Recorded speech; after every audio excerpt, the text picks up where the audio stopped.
So far, we discussed two supervised deep learning models, which are the convolutional neural network and the recurrent neural network. In this video, we will switch to an unsupervised deep learning model, which is the autoencoder. So what are autoencoders? Autoencoding is a data compression algorithm where the compression and the decompression functions are learned automatically from data instead of being engineered by a human.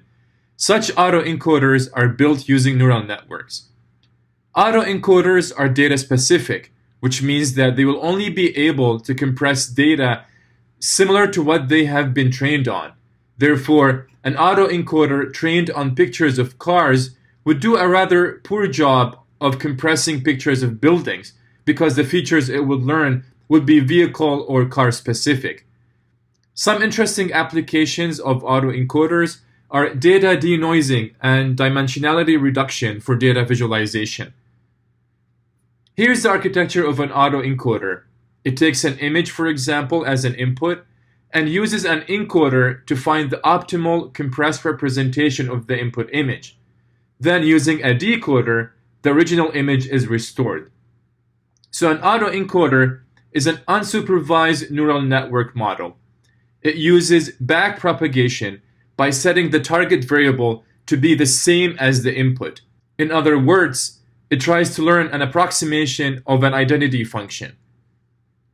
Because of nonlinear activation functions in neural networks, autoencoders can learn data projections that are more interesting than principal component analysis, PCA, or other basic techniques, which can handle only linear transformations.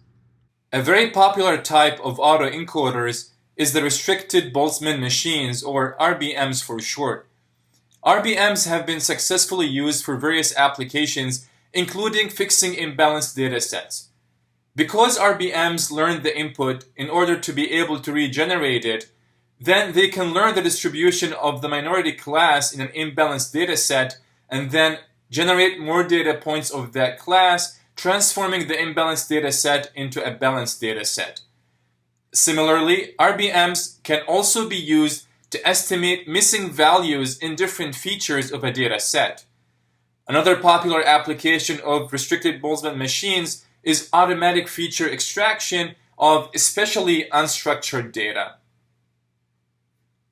And this concludes our high-level introduction to autoencoders and restricted Boltzmann machines.